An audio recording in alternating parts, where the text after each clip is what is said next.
راديو توانسة. في إطار السعي للنهوض بالوضع الإعلامي بعد الثورة، نظم مركز الإعلام والديمقراطية ندوة تحت عنوان تغيير المشهد الإعلامي التونسي بين الواقع والمنشود. وتأتي هذه المبادرة لتعبر عن مشاغل بعض المهتمين بالمجال الإعلامي وتوقيهم إلى تغييره والدفع به نحو الأفضل. هذا وقد عقد المركز مؤتمره الأول يومي 24 و25 من شهر فبراير الفارط. راديو توانسة اتصل بالدكتور نور الدين الميلادي رئيس المركز، فكان لنا معه الحوار التالي. ما هي الآليات التي يمكن أن تحقق إعلاما موضوعيا محايد يبتعد عن تهويل الأمور؟ وبالتأكيد مسألة إعادة تشكيل المشهد الإعلامي في تونس يحتاج إلى تضافر جهود وطنية متعددة.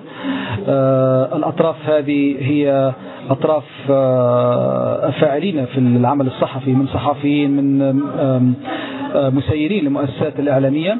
كذلك ينبغي أن تشارك في الموضوع أطراف أخرى مثل الأكاديميين، أساتذة الجامعات، المدربين، أطراف كذلك حكومية من برلمانيين ووزراء وما إلى ذلك، ثم بعض مؤسسات أو ممثلين لبعض مؤسسات المجتمع المدني، لأنه بالخصوص الإعلام العمومي في تونس هو ملك للشعب التونسي، وينبغي أن تتضافر جهود كل مكونات الشعب التونسي في إصلاح المشهد الإعلامي. المشهد الإعلامي ينبغي أن ينبني على أسس معينة. أنا في اعتباري تنطلق من مسألة الهوية. الإعلام العمومي أو الإعلام الخاص ينبغي أن يعبر عن هوية هذا الشعب، عن تطلعاته، عن تاريخه، عن ثقافته. إذا هذه النقطة الأولى. النقطة الثانية هي أن هذا الإعلام ينبغي أن يتميز بالحيادية والموضوعية، وهي تنبثق من ميثاق العمل الصحفي المتعارف عليه، والذي ينبغي كذلك أن تعاد صياغته في تونس.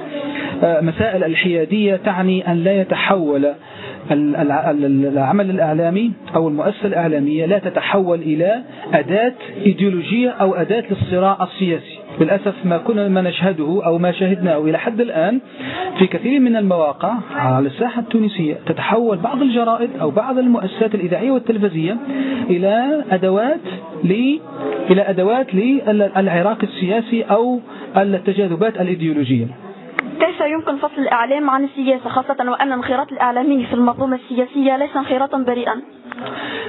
يعني أنا في اعتباري الأكيد في الأمر أن جانب من مسألة إصلاح الإعلام في تونس أن تكون هناك أساسيات للميثاق الصحفي، وأساسية من أساسيات ميثاق العمل الصحفي أو أخلاقيات المهنة الصحفية أن يتحلى الإعلامي بالمصداقية والموضوعية والاستقلالية.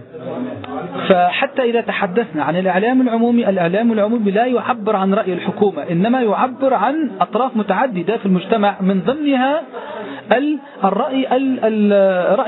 رأي الحكومة. هل تعتقد أن موجة الاحتجاجات التي نظمها بعض من المواطنين الأسبوع الفارط تنخرط في مسار الثورة، أم أنها تعد بمثابة النتاج الطبيعي لما يحصل من أحداث على الساحة الإعلامية؟ أنا في اعتباري يعني هي تسير أو تعبر عن تطلعات، تشنجات، مشاعر، تململ الشعب التونسي فيما يتعلق من الأداء الرديء إن صح التعبير لبعض وسائل الإعلام في تونس. أنا للأسف أستعمل هذه العبارة ولا أعمم الرداء على كل وسائل الإعلام في تونس، لكن فعلا بعض المؤسسات الإعلامية من بعضها جرائد أو صحف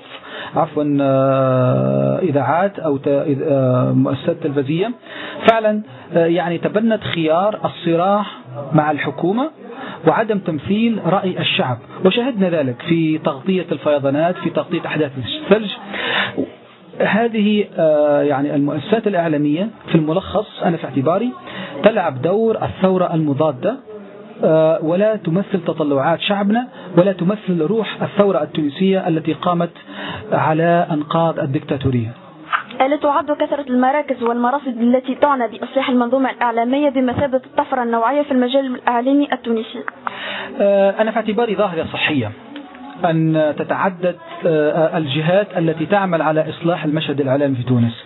فما أتمنى أن أراه أنا في مستقبل الأيام في تونسنا الحبيبة هو المؤسسات المجتمع المدني، المراكز المستقلة، المؤسسات المستقلة التي تساهم بالفكرة وتساهم بتنضيج مستوى الأداء الصحفي والأداء الإعلامي، ليس فقط للمؤسسات الإعلامية العمومية ولكن كذلك للمؤسسات الحرة والخاصة، لأنه كذلك هو عملها ينبغي أن يكون أو ينضوي تحت مسألة الموضوعية والحيادية وكذلك المسؤولية نحو المجتمع ونحو ثقافة البلاد. راديو توانسة.